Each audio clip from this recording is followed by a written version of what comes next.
नमस्कार मित्रांनो.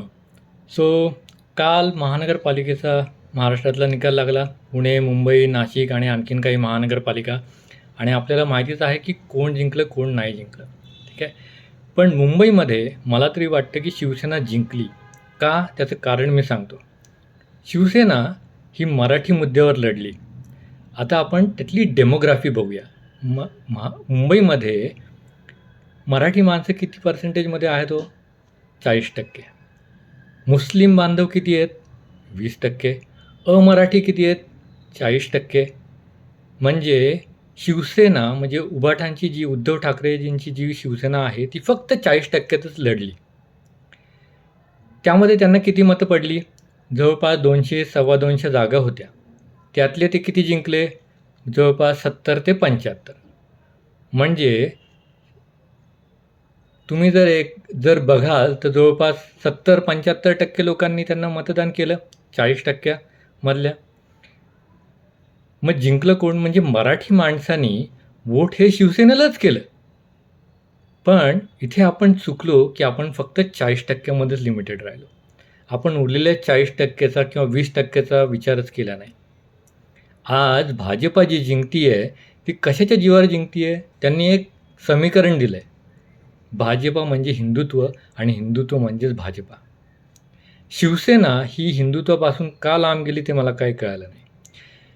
कारण आम्ही जी शिवसेना बघितली, आम्ही जे बाळासाहेब ठाकरेंना आम्ही आमच्या हृदयस्थान दिलं, आम्ही ज्यांना सपोर्ट करतो ते हिंदुत्वासाठी सपोर्ट करतो आणि तेच आपण सोडून दिलं. आपण रामाच्या नावाची खिल्ली उडवली. एक वेळेस म्हणजे बाळासाहेब ठाकरे म्हणायचे की बाबरी जी पाडली त्याच्यात शिवसेनेचा हात नाही पाय होता आणि नसेल तर मग ही लाजिरवाणी गोष्ट आहे. तर तो मुद्दा आपण का सोडला? आपण का रामाच्या विरुद्ध गेलो? हे मला काही कळलं नाही. आता आपण पुण्याचं जर बघितलं तर पुण्यामध्ये पण काही चांगली स्थिती नाही आहे.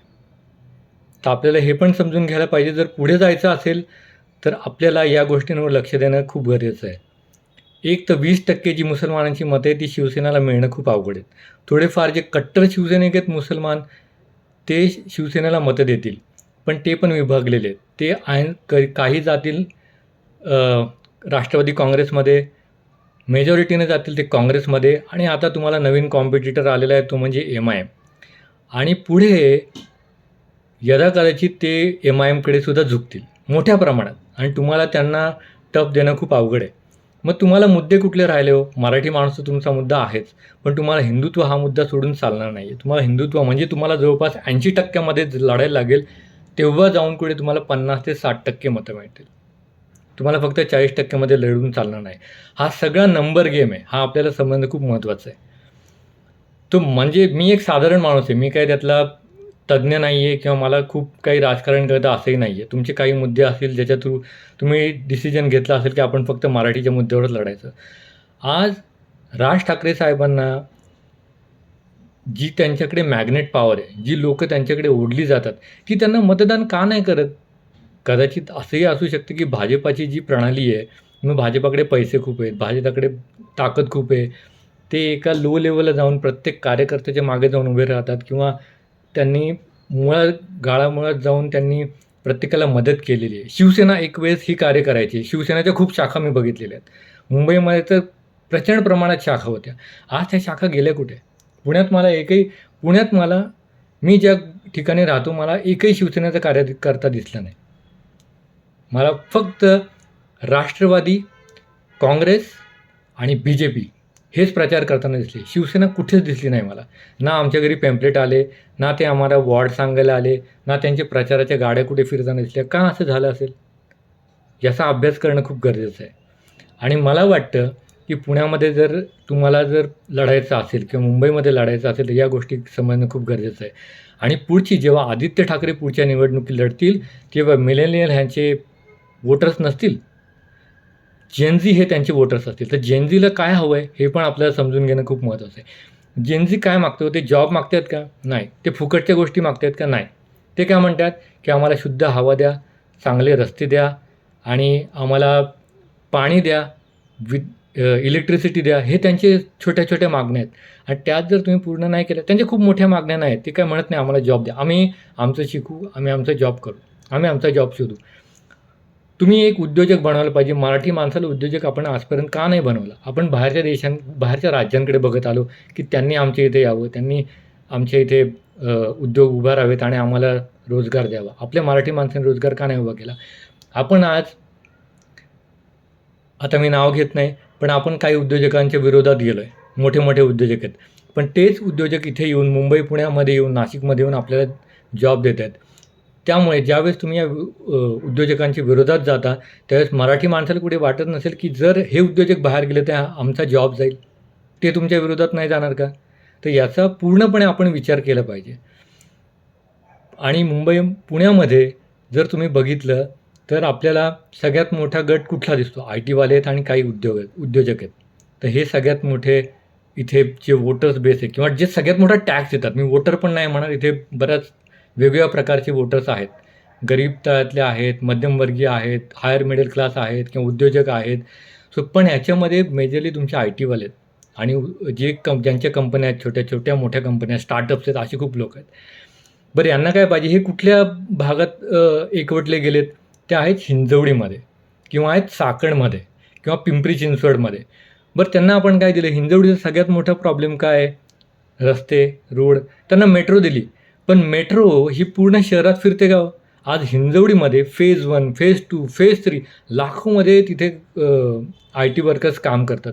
बरं, फक्त आय टी वर्कर्स नाही आहेत, फक्त त्यांनाच तुम्हाला कन्सिडर नाही करायचं आहेत. तिथे सिक्युरिटी गार्ड्स आहेत, तिथे केटरर्स आहेत, तिथल्या लोकल जे म्हणजे तिथले ग्रामस्थ आहेत ते आहेत.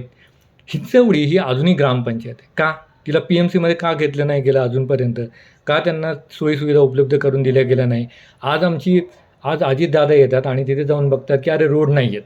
मग रोडची थोडीफार पुताई केली जाते. अरे पण ते रोड मोठे झाले पाहिजेत.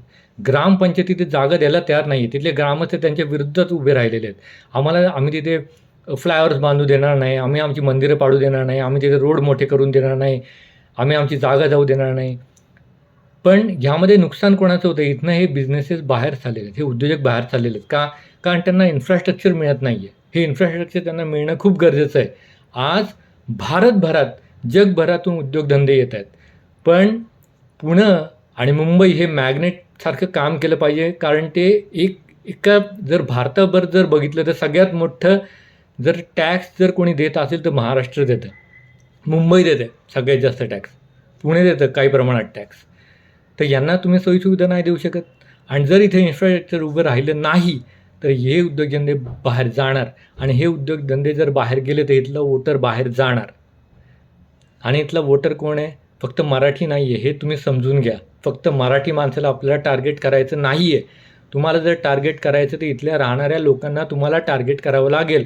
मग तो मराठी असू दे, अमराठी असू दे, हिंदू असू दे, मुस्लिम असू दे, बौद्ध असू दे, ख्रिश्चन असू दे, कोणी असू दे. तुम्ही प्रत्येक माणसाला जाऊन तुम्ही तिथे विचारलं पाहिजे की बाबा बौद्ध माणसाला काय प्रॉब्लेम आहेत रे, ख्रिश्चनला काय प्रॉब्लेम आहेत, हिंदूला काय प्रॉब्लेम आहेत, सिखला काय प्रॉब्लेम आहेत. आज सिख लोक पण खूप प्रमाणात महाराष्ट्रात आहे. त्यांच्यासाठी तुम्ही काय केलं? का आपण हे प्रश्न आपल्याला विचारत नाही? हे प्रश्न आपण आपल्याला विचारले पाहिजेत. आज गुजराती लोक आणि मारवाडी लोक आहेत, राजस्थानी लोक आहेत. आज सगळे मेडिकल्स राजस्थानी लोकांच्या हातात आहेत. का? मराठी माणूस करू शकत नाही?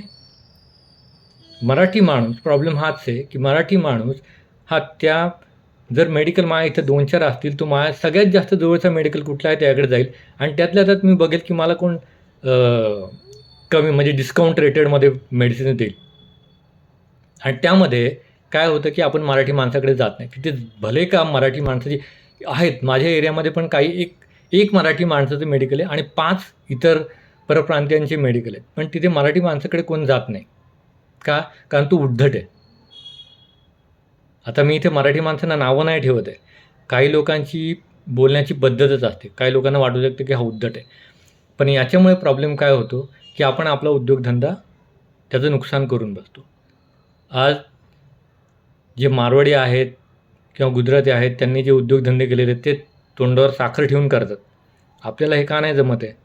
आपण हे संख्याबळाच्या जोरावर का बसलो आहे? आपण त्यांना अपीस का नाही करू शकत आहे? त्यांच्यासाठी आपण काम करू शकतो आहे का? हे आपण बघितलं आहे का? का त्यांना आपण भाजपाकडे पुश करतो आहे?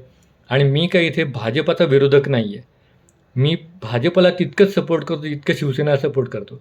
कारण एक वेळ भाजप आणि शिवसेना एकत्र होते. हे विसरू नका की जेव्हा 70च्या दशकात शिवसेनेकडे फक्त 40 जागा होत्या, तेव्हा बाळासाहेब ठाकरेंनी काँग्रेसला सोडून मुस्लिम लीगला जवळ केलं होतं. आणि त्यावेळेस त्यांचं वाक्य काय होतं की काँग्रेसला ठेचण्यासाठी आम्ही मुस्लिम लीग नावाच्या नागाचा सपोर्ट घेतला आहे.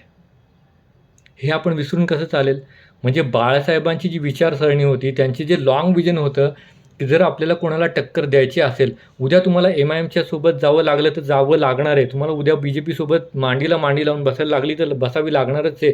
त्याला तुम्हाला काहीच करू शकता येणार नाही. आज BJP सेंट्रलमध्ये आहे. BJP जर तुम्हाला महाराष्ट्रासाठी जर बजेट आणायचं आहे, तर तुम्हाला BJP सोबत जावंच लागणार आहे. तुम्ही आलूप राहून तुम्ही बजेट आणू शकत नाही. जर तुम्हाला मोठे प्रकल्प करायचे आहेत, छोट्या-छोट्या गोष्टी, गटार दुरुस्त करायचं आहे, पाईपलाईन टाकायचं आहे, इलेक्ट्रिकल कामं करायची, मनपाची कार्य तुम्ही करू शकता. मेट्रो आणायची आहे, नाही करू शकत. तुम्हाला रस्ते बांधायचे आहेत, मोठे-मोठे हायवेज बांधायचे आहेत, लिंक रोड बांधायचे आहेत, नाही करू शकत जोपर्यंत तुम्हाला सपोर्ट नाही सेंटरचा. तर या गोष्टी आपण लक्षात घेतल्या पाहिजे. ह्याच्या व्यतिरिक्त मी आणखीन म्हणजे तुम्हाला जर वाटत असेल की मी आणखीन काही गोष्टींवर बोलावं की पुण्यामध्ये काही गोष्टींचं आपल्याला डेव्हलपमेंट हवं आहे आणि ते आपण कसे करू शकतो, नक्की मला सांगा. मी नक्की पुढचा व्हिडिओ घेऊन येईल. पण आपल्याला डेव्हलपमेंट खूप गरजेची आहे. आज मतदारांचं मत हे झालेलं आहे की जो पक्ष काम करेल आम्ही त्याला मत देणार. आम्ही धर्मजाती बघणार नाही आता ह्याच्यापुढे. आणि हा जो केडर आहे हा वाढत चालला आहे. ही संख्या आहे ती वाढत चाललेली आहे. त्यामुळे आपल्याला आता डेव्हलपमेंट दाखवायला लागणार आहे. जी BJP डेव्हलपमेंट दाखवते आहे, भारतात दाखवते आहे, भारताच्या बाहेर दाखवते आहे, राज्यांमध्ये दाखवते आहे, शहरांमध्ये दाखवते आहे, ती शिवसेनेला कुठे ना कुठे दाखवायला लागणार आहे.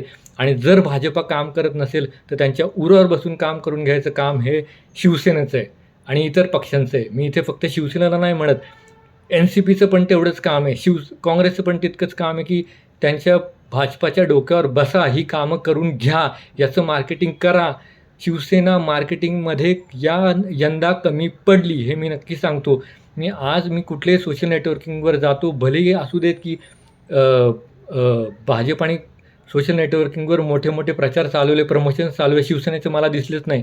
आज शिवसेनेचे कार्यकर्ते असू दे किंवा मनसेचे कार्यकर्ते आहेत, ते म्हणत आहेत की मराठी माणसाच्या पाठीत खंजीर खुपसलेला नाही आहे. तुम्ही 40% लढलेला आहे आणि 40% माणसांनी त्यातल्या 30 ते 35% लोकांनी तुम्हाला मतं दिलेली आहेत.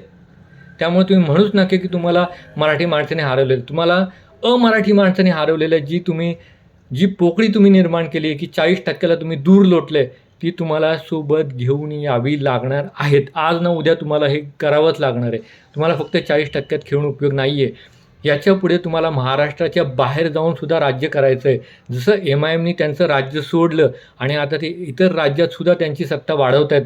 आज MIMचे सीट्स वाढत आहेत, याच्याकडे लक्ष गेलं पाहिजे. आणि का वाढत आहेत? त्यांनी ध्रुवीकरण केलेलं आहे त्यांच्या मतदारांचं आणि हेच ध्रुवीकरण आपल्याला करायचं आहे. पण ते कशा दृष्टीने करायचं आहे हे आपल्याला लक्षात आलं पाहिजे. आणि महाराष्ट्राच्या बाहेर शिवसेना जाणं हे गरजेचं आहे. शिवसेनेने फक्त महाराष्ट्रापुरती वृत्ती संकुचित ठेवून उपयोग नाही आहे. दिल्लीचेही तख्त राखतो महाराष्ट्र माझा. आणि हे तुम्हाला करावंच लागणार आहे. ही आमची गरज आहे. हे आमचं म्हणणं आहे शिवसेनेसाठी. धन्यवाद.